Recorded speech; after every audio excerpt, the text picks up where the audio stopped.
Today on the Basketball Manitoba podcast, we have Mike Ruta. He is considered the father of the WMBA, as he has led in the formation of the Winnipeg Minor Basketball Association and became the league's first president. His vision was to provide a structured basketball league for Winnipeg area youth outside the school system and open for all to participate. The league kicked off its first season in 1997 with 40 teams and 12 community centers. The Spring League of 2008 saw a record high of 310 teams. Adding to this legacy, the WMBA Foundation has built 6 outdoor basketball courts, have awarded scholarships to graduating players yearly, and provides subsidies for players and community clubs in need. Mike was named Sport Manitoba Volunteer of the Year in 1997 and inducted into the Manitoba Basketball Hall of Fame in the Builder category in 2011. In 2017, he received the Governor General Meritorious Service Medal in recognition for his service to the community. Mike, welcome to the podcast. Well, thanks very much, Darcy. So, Mike, it's been 25 years of the WMBA this year, and I'm grateful to say that out of those 25, I served 6 of them as the WMBA Executive Director.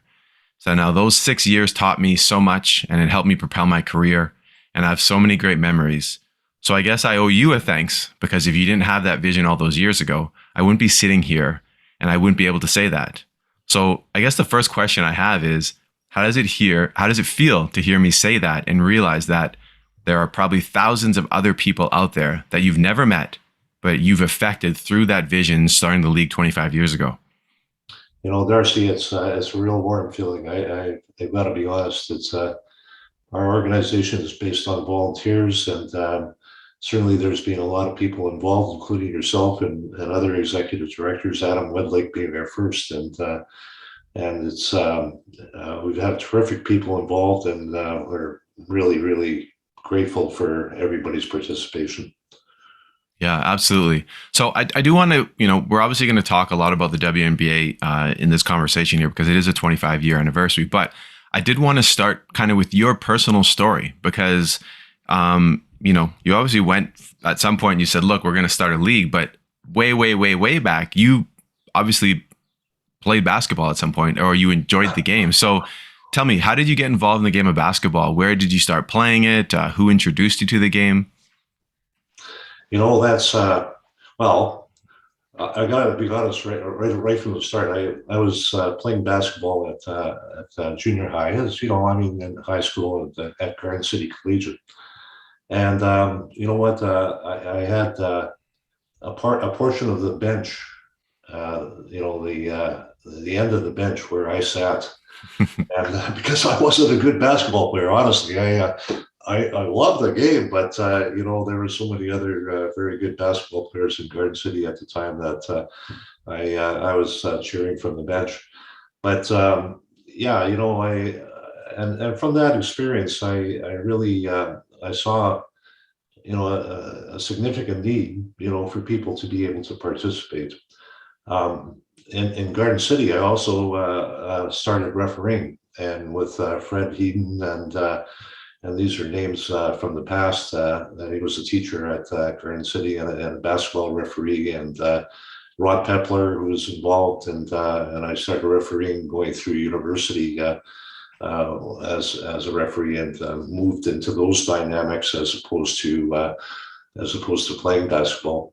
And then after sometime in my 20s, I started a basketball team. We called it it was a senior men's basketball team. We called it Tickers because we had a whole bunch of accountants from different venues, and we had everybody played, and we went to raise money through some of the casinos for our own uniforms and whatnot, and played that for 10 years. And honestly, made a lot of great friends through that organization and the senior men's organization and league that started. After that, my career took me in different places. I'm an accountant by trade, and my firm at the time that I ended up at, which was Deloitte, asked me to transfer to Victoria. And so I spent I don't know. I was in Victoria in the late '80s, and and basically, my children are very young at that point. They're 5 and 6 when we went to Victoria, and my daughter was, you know, really growing, a person who wanted to pursue sports and whatnot. She tried various things, but she became so tall that finally I said, well, let's try basketball. And it turns out in Victoria they had an organized basketball league, for children, for youth, and it was called the Victoria Basketball Association, I believe, and and so we entered a team from one of the community centers in Victoria, and it was a girls team, and they were girls from starting at about age 7 and 8, and we had a really tremendous time. And My daughter Laura took a real interest in basketball from that time forward. Well, as things moved along, after a couple of years, I spent about 5 years in Victoria, and then I was transferred with Deloitte to Calgary. And here again, Calgary had its own association, the Calgary Minor Basketball Association, and once again, it was operating through community centers. And I was watching these two leagues, from Victoria and Calgary, and we spent only a short time in Calgary, and my daughter actually played on a boys team, and it's because she joined up at that point.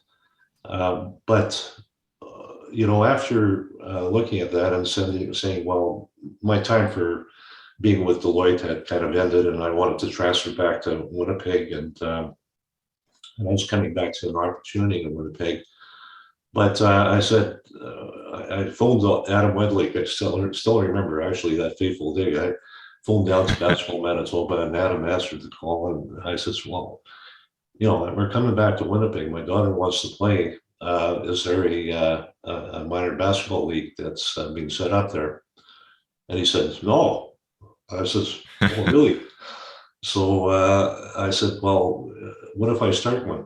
And he says, well, you could try, and that's what I did. I ended up sending about 20 or 30 letters saying wanted to set up this basketball league, and sent it off to community centers in Winnipeg, and said, we're going to set this up. I'm going to be in Winnipeg starting in July or August, and we ended up I ended up contacting everybody and saying, okay, we're going to set up a meeting.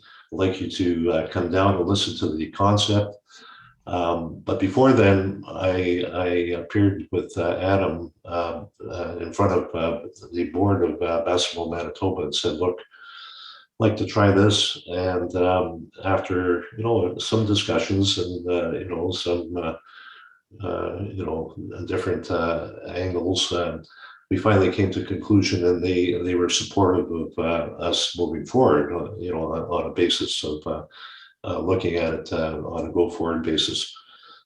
So when we conducted these meetings with the community centers that were able to attend, we had about 17 community centers approximately that were interested in being involved. And so we started the league in October, beginning of November, in that range, and basically it was about 40 teams, and made up of a larger expanse of age brackets. But the interesting thing that we brought back to Winnipeg was this concept of, it's an hour game. We had these egg timers that we put out that kept track of the hours, the running time, and we had to rent shims. And then we came back to the Referees Association, and I still remember this, that I contacted Rod Pepler, and he says, yeah, sure, we'll get Reed Kenyon involved. And Reed was involved from in our league from the time of inception to today. Mm-hmm. Mm-hmm. And an amazing story with Reed, and we do have a website on. And I've asked each one of our people to contribute to to the story of 25 years, and it was just fascinating actually just watching it and grow, because it involves so many people, including our founding members, which included Adam, Larry Cabez from Garden City and in that area, Jan Machinter Voss in out in the east side of the city, and Dale Gammy, who's since passed away, but Dale was instrumental as well in the organization, and of course Laurie Hiscock Black, who was from Gateway. So all these people took a significant interest and became our founding group of people that formed part of our original board. And I would call them the founding members, all of them, and invested a huge amount of time in moving our vision forward, which was really a vision of fair play, that everybody plays, nobody sits. It's you come onto the court and you play, and you play for that hour, and then and we have practices, and we used to go to gyms and organize practices and whatnot. And it became really popular because, from the standpoint of the cost of actually doing this was a heck of a lot cheaper than hockey, for example. Yeah, yeah, no kidding. And our cost was, we'll get a ball from Canadian Tire, $5, and come to the gym, and we have a coach there assigned to you that coaches you and through practices and whatnot, and then attend the game once a week, and also then just a nominal cost to pay for our referees, our gym time, because we had to rent gyms, and also for any kind of equipment that we had in the awards, but also for our executive directors who we paid to run the league. And that was really important. I mean, our executive directors were the lifeline to the community. This is really a community center based operation. That's how it was organized. Our community centers are directly involved.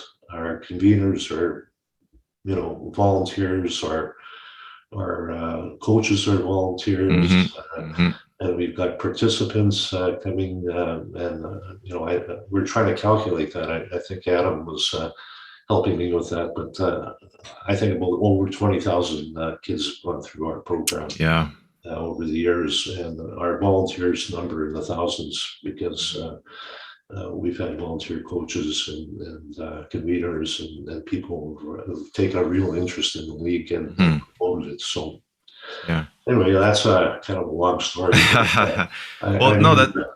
That's great, because you gave us a nice kind of overview, which is great. And I kind of want to key in on a few things. So, you had mentioned, you're in Victoria, you're in Calgary, you saw these other leagues, thriving and offering an opportunity for the youth to play. And you said, hey, I want to come back to Winnipeg.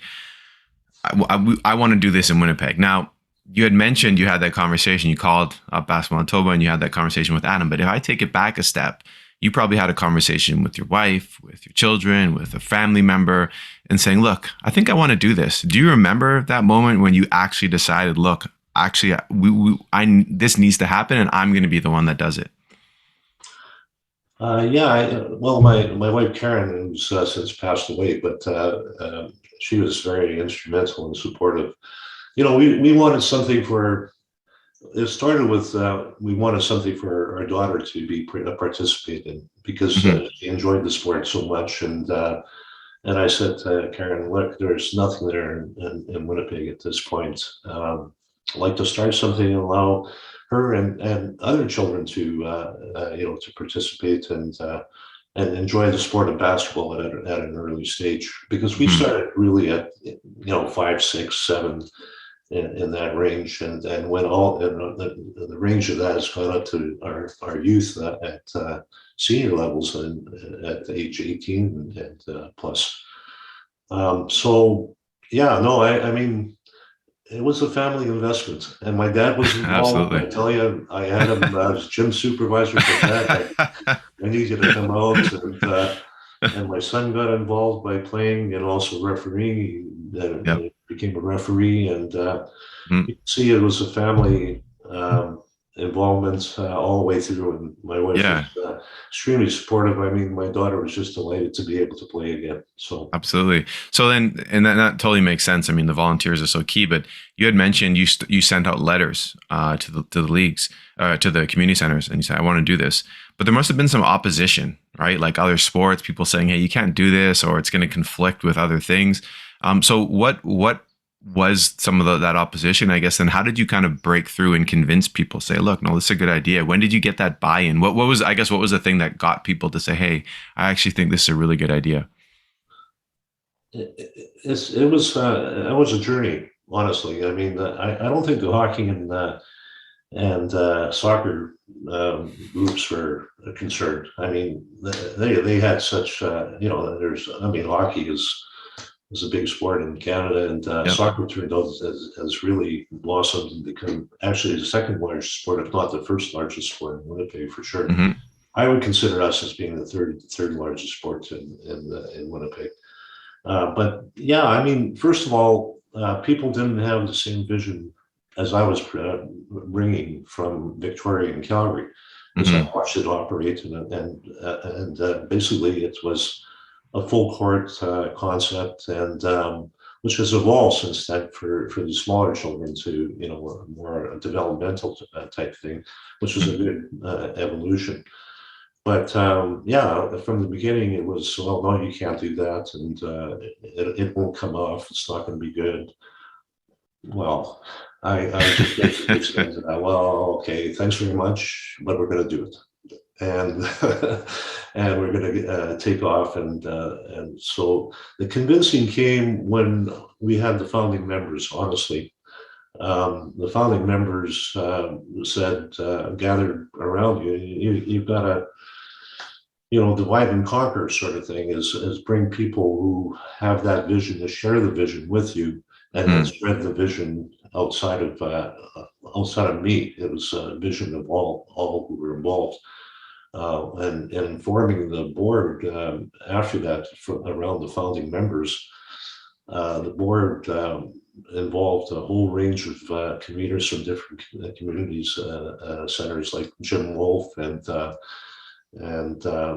as being one of them, and who was at Kirkfield Westwood. But also, from that standpoint, it was also league builders that, such as, really, I was speaking about some from the community centers, but league builders who had a very, great interest in it, and certainly is the Posthumous family who started with us. Doug Coates, who is amazing. I mean, he started with us, and the logo we have today is something that Doug developed, and has developed all our logos and done all our creative media type stuff. Without Doug there, I don't know where we would be. I mean, but having said that, is a whole group of people who believed that this was something that good to develop, and wanted basketball to thrive in Winnipeg. And it hadn't been a sport of great significance in Winnipeg previous to that. It was really for the elite athletes. And how do you Hmm. get to be an elite athlete if you don't start into a development program, right? Hmm. Hmm. And so our guys saw this as really an opportunity to develop basketball in Winnipeg. Absolutely. Absolutely. And so you had mentioned volunteers. I mean, obviously, like, I said at the start of the interview, is, I was an executive director of this league.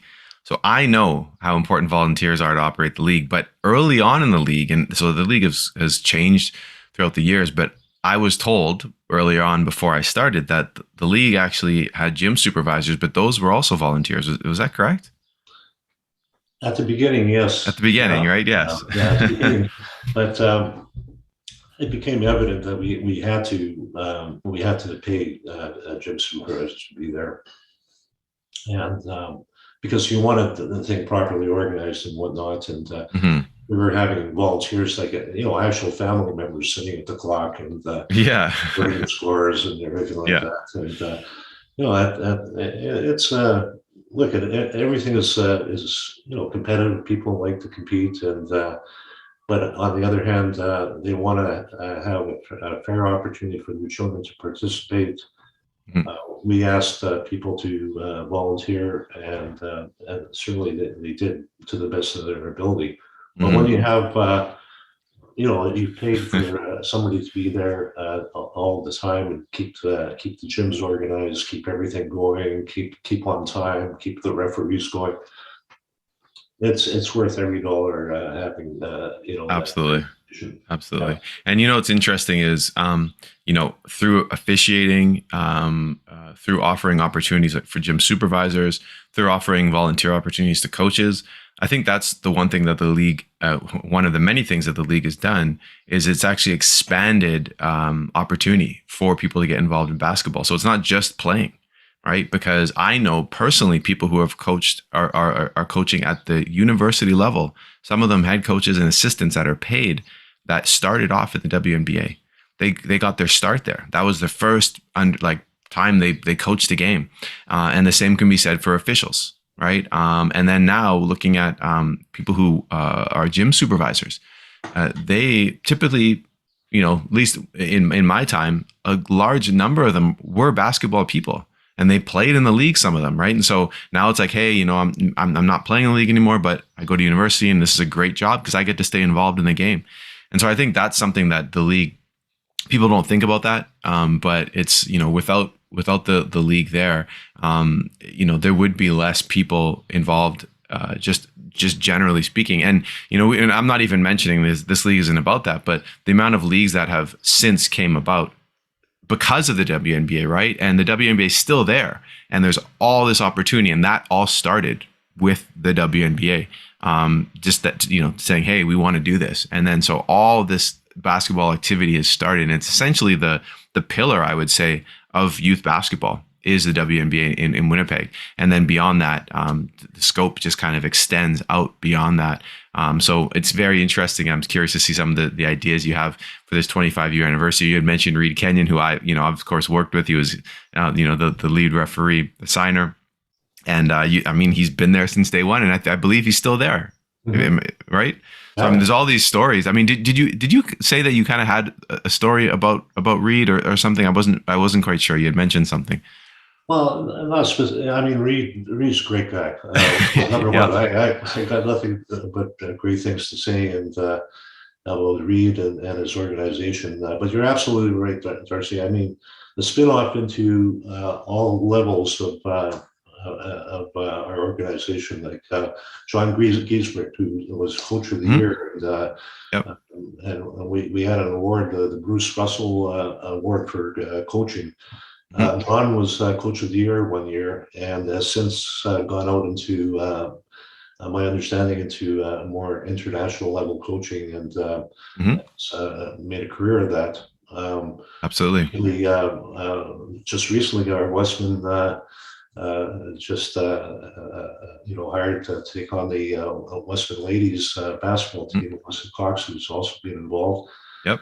Um, players, Pasuma's family has had players, and certainly the Lothar family Mhm. as examples of their children progressing into senior level playing. But to your point, you know, I just got stopped a couple times actually. Once I was just having my sprinkler system, done over, and so all year I've been talking about the WMBA. So I'm wearing all my T-shirts and things like that, and the Yep. 25th anniversary, and giving everybody the gears about wearing their shirts. And some have already given theirs away, and so we'll fix that. But the gentleman who came, this young guy, and he came as fixing my sprinkler system, and he said he looked at the WNBA, and he says, you know what, I played in the WNBA, No and he way. says for about 6 years, and he says we won a couple championships, and what a great experience that was, and he says. He just really enjoyed being involved, and the coaches that he had were terrific. So those kind of stories that right off the bat you go, holy cow! Like Yeah. it's touched a whole range of people that Oh yeah. you never knew, but it's just amazing. Another story. I mean, I worked with somebody with an individual at my previous employment before I retired, that is. Hmm. And she said, you know what, I played for years in WNBA and moved on to senior level, maybe not university level, but playing at a senior level, a ladies team in the ladies league. Once again, just a great experience for her, and she mentioned how much she enjoyed the league. On Reed's side, he gave me one story, Okay. but he would share others. I can guarantee it. But the one he just shared with me recently, because I'm asking for, let Yep. me hear about what you guys are doing. And he said, Mike, he says, I just got a call from one of our referees and told me how much he's enjoyed refereeing in the WNBA.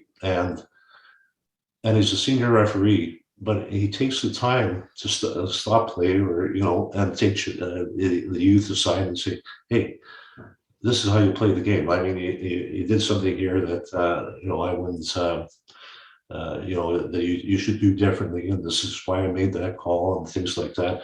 Parents are sitting in the gym and going, "Wow, that's absolutely terrific," and would come back and thank him for all that kind of instruction that he's giving to the children to help them improve and also to understand the game. Mhm.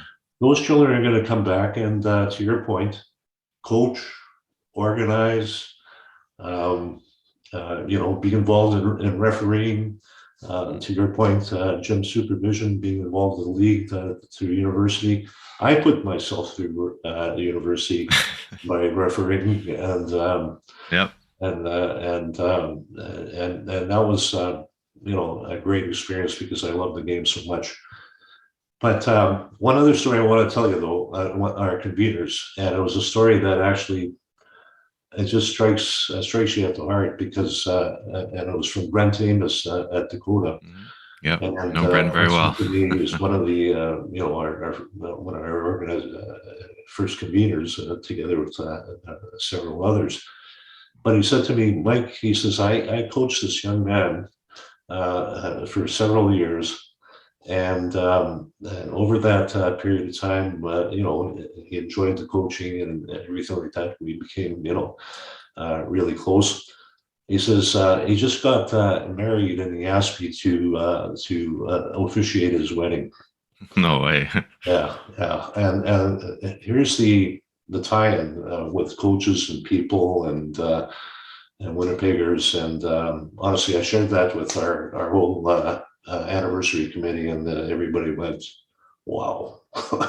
Yeah. It just hits home that there's so much to the league that you can bring in helping children develop and also appreciate the game, but also be part of the community and developing it going forward. So Mhm. great Absolutely. stories, great stories. Absolutely. Yeah. And I'm sure there's going to be so much. So I kind of wanted to ask you personally. So you were obviously the president for a while. I mean, you're obviously the founder, president, one of the founders, Mhm. and I'm going to just go out on a limb, since your kids played, that you probably coached as well. Oh yeah. Yeah.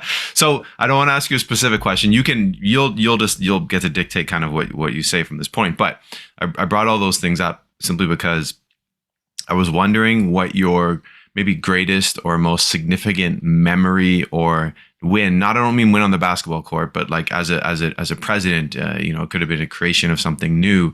But what stands out to you as some of, or the greatest memory or win or breakthrough that you've had? And it could be from coaching. I don't know, just something that when I ask you that question, what's the first thing that comes to mind? I always kind of consider myself an auxiliary type coach, right? I coach, but honestly, some people are meant to coach. They're amazing coaches. But I coached my daughter's team and for many years, and watched her grow into high school and into university ball at some point. But my thing was organizing.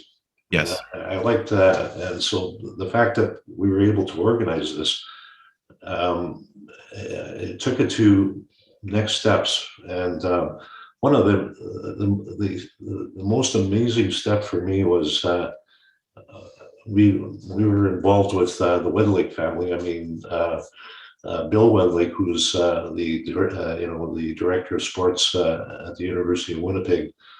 I still remember after talking to Adam, he says, "Yeah, okay, go talk to my dad." And I went down and spoke to Bill, and I said, "Look, here's what we want to do." He said to me, "Whatever you need, we will give you." Wow. It was amazing. Like, without the Winlake family being, supportive of this, and they are truly the people of basketball here in Manitoba and Winnipeg, we would not be where we're at. I mean, Bill said, "Here's a bunch of basketballs, you give it out to the kids.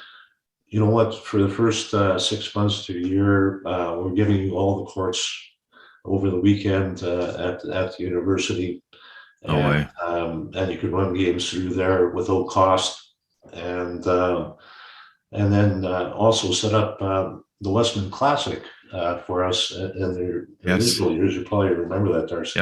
Yep. And which was fantastic. The Free Press came on board, and there was a whole bunch of information about the league, and kids were being profiled, and the Westman Classic happened for many years at the University of Winnipeg with Bill's support and the university support, and I got nothing but great things. So grateful for their involvement. And honestly, what struck me is I couldn't believe it. Actually, I walked into when we first got started at the University of Winnipeg, and all three courts were going, and I was going, "Holy cow!" But I couldn't believe it. And the kids were out and running, and I went to all three courts, and we hung around. And I went, "Oh my goodness, this is unbelievable!" And really, it was an unbelievable experience. So but you know what? Time goes along. I wanted to turn the league over. Like, it's not the Mike Ruta League; it's the volunteer league, and turn it over to others, and let them take it to the next generation, right?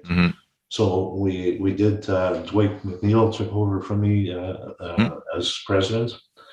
And since then, Ted Fardo took over from Dwight, and also we have, right now our existing president, and he's Terry Wallwick, and all just tremendous volunteers that have contributed to the development of the league beyond what we first started, what we first envisioned, and it is truly, just a great thing to watch.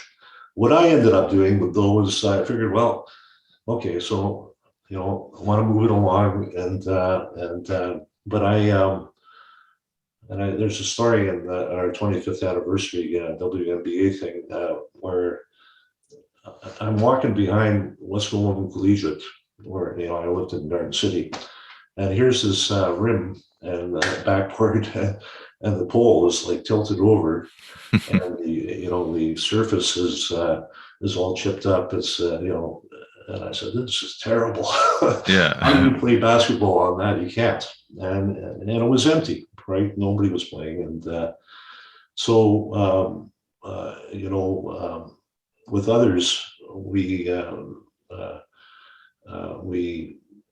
I came back and said, let's do a surcharge of per child of $5 to create a new kind of organization. It was a nonprofit, and the whole idea was to build some funding that we could actually invest into outdoor courts.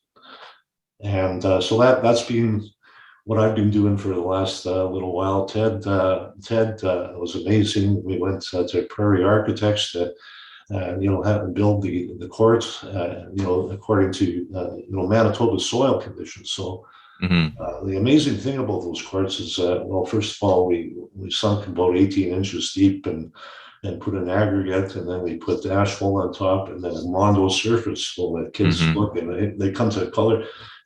This is a blue colored surface. It's like we're playing, back in the schoolyards and or in the schools. And glass backboards, plexiglass backboards, and we sunk the rims in, or the poles in about 4 feet deep in concrete. So I said to the guys, look, we're never going to allow, in my lifetime, we're never going to allow this court to go bad. We don't want to see that hoop that you saw. Absolutely, we don't want to see that again. And I said, we'll surround it with fencing. We put lighting in, benches, for the kids to sit on and play. And then it took us about 10 years, but we got 6 courts in, throughout the city, and actually started with the Garden City court, and we had a video on that. It was really cool. And but we're at Garden City, White Ridge, Dakota, Oxford Heights, Kirkfield, Westwood, and Central's Court. But the interesting thing is, since then, other people have said, "Well, these courts are great," and so now they've kind of used our design and built other courts in different parts of the city. And so outdoor court use has increased. I know we even conduct 3-on-3 tournaments up there. But the one thing that struck me on that is I was sitting on the bench just on Garden City. And the kids were floating in from all over the city and driving in and taking their bikes and their ball and playing courts and playing on that court. And they would organize themselves in teams, and whoever won, they basically just operated on their own and called their own fouls, and it was all self-officiated and things just great. Typical how we used to play when we were kids. Nobody was around in the field. You got to figure it out yourself, right? Yeah, exactly. And so I was sitting there watching, and one guy came up, and I said, "So where are you from?" He says, "Well, I'm from Sisler." And I said, "Oh," and I said, "How'd you get here?" He said, "Oh, I took my bike here." He says, "This is the best court I've ever seen. I can't believe you guys put up this court." And I said to him, "Well, should we put a league in here and let it play?" He said, "No." And I said, "Really?" And he says, "Yeah, we just play pickup ball. Everybody plays, and we just have a good time." As opposed to having to have referees and everybody in a more organized sense. So it's turned out that way. I think it's developed into more some 3-on-3 basis, but still, those courts are open at the community centers for use. And the courts are expensive courts, but we participated with the seed money. We received money from the city, from the province, from the federal governments, and from the community centers who participated and to put up those courts. And they're amazing facilities. And anyway, those are special. Absolutely special. I personally played on them, and the last one that went up, I believe, was Central Corden, and that's probably the one I've played on the most. That one in Garden City, and they're just packed.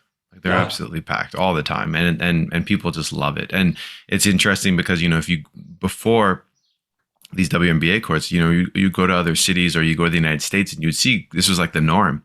Right. And so to have that here Just huge. And like you said, when I was executive director, people would call or email all the time and ask us about these courts because they wanted to just fund their own. But we would just give them the plans that were created all those years ago because they were so perfect, right? Like you had mentioned, everything you considered was perfect so that it would last. It wasn't going to be something that in 5 years it's just falling apart. It's gonna be able to make it through the winter, and it's gonna make it. Someone goes up and dunks on it. That's okay. It was all those things that you needed in a court, and I think that's the one thing that I can take away from my experience in this conversation, and then also working with the league, and interacting with people is that there's been a level of quality and then a level of detail, right? That probably started with you in making sure that things were done correctly.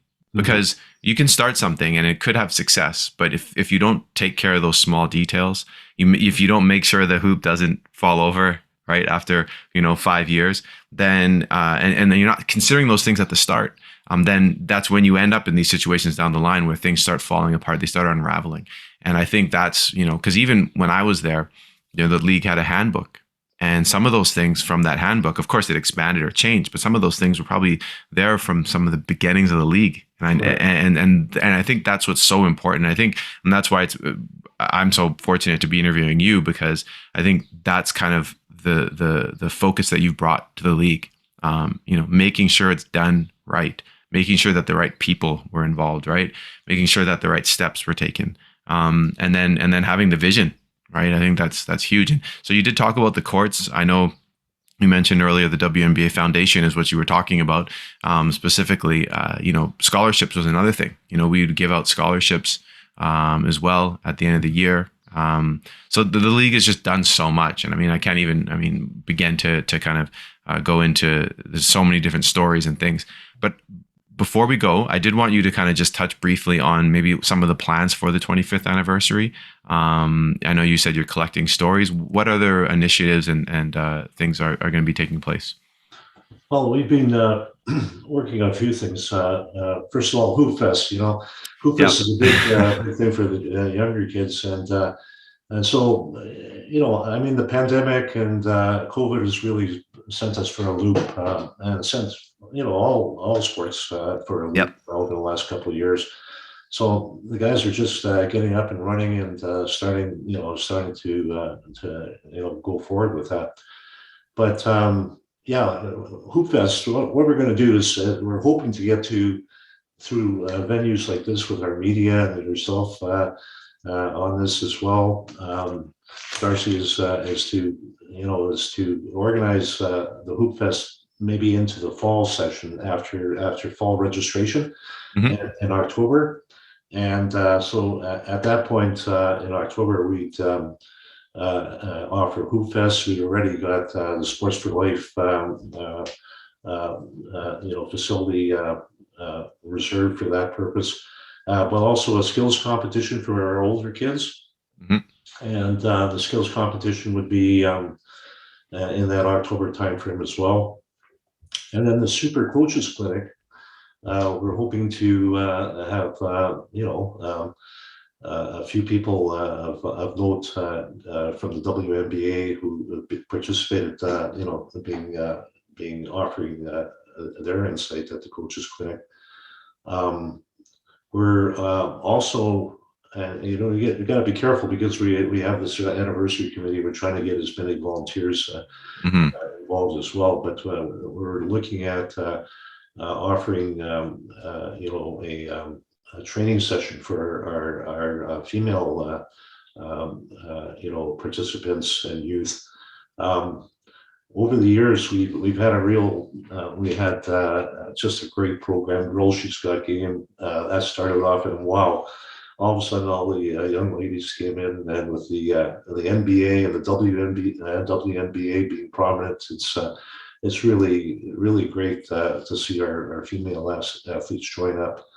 And we'd like to offer a training, session for that group with some significant people who participate at the senior sports level, on teams.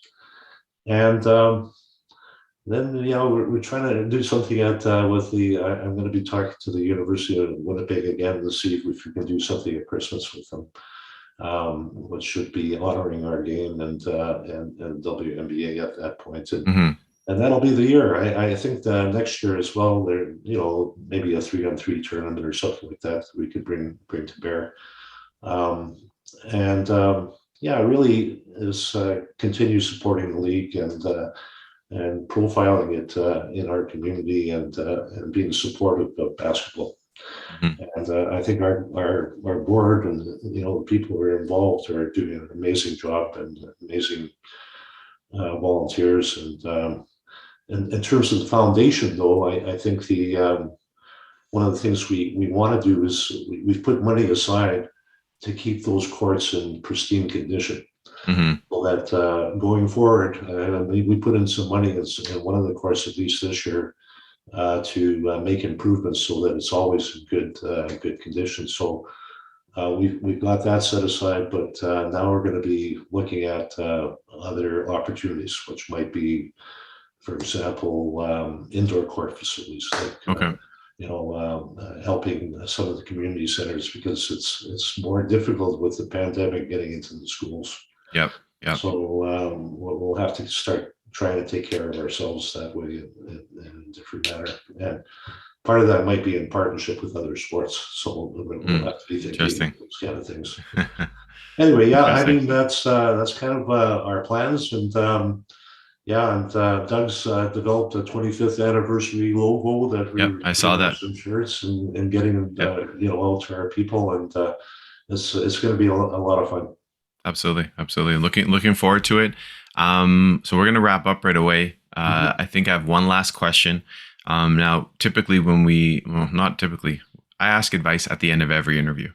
And in this case, in some cases it's coaches or players. In this case, I think you might be the first person we've had that, you're an organizer. You're very, I obviously I look up to you in this regard because, I've kind of gone on to, that's kind of where I am now. I'm in the organizing events, right? And so I understand. I mean, I saw when you brought up the story, I asked you a win, and you had mentioned when you went to go talk to Bill, and then you saw all 3 courts filled. And I could tell that was a sense of pride because I could feel it. I understand exactly the feeling you've had, because I've had those moments before where you start something and then you see it happening and you're like, okay, this is it, right? And it's a sense of pride. So along those lines, I kind of wanted to ask you to provide some advice. So I'll just read the question exactly as I phrase it here. So people who have big goals and visions face major obstacles and roadblocks. So what pieces of advice would you tell someone who wants to start something unique and faces similar roadblocks that you went through? Yeah, it's an interesting question. It's one that, first of all, you got to be convinced yourself that that's absolutely the right thing to do, and then you have to sell. And selling means, involving people, saying, "What do you think?" Entertain input, take that input and embrace it, because you're not the only person who knows something about it. That's others who have brought their experience and knowledge in building that, but keeping everybody focused, on the task at hand. Like, where are we heading? What's the end goal?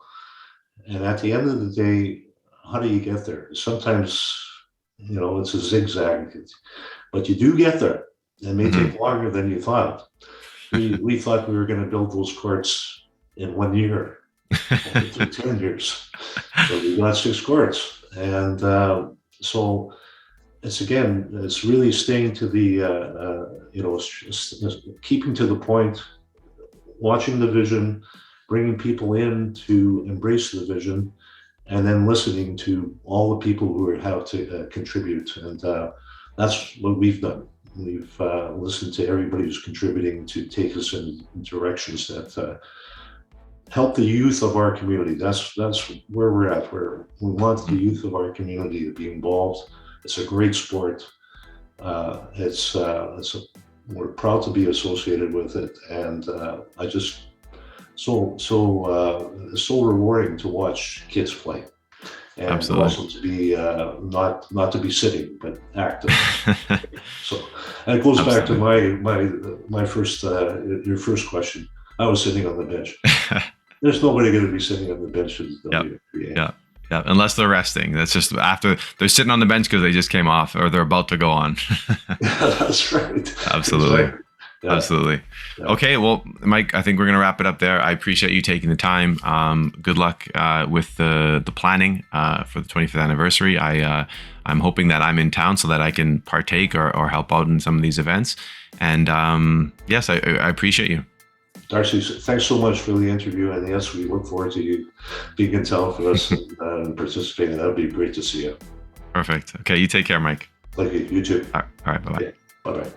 Thanks for listening to today's episode. Please like, subscribe, follow, and share this series. And reach out to us with your comments on the show. Thanks again for joining us.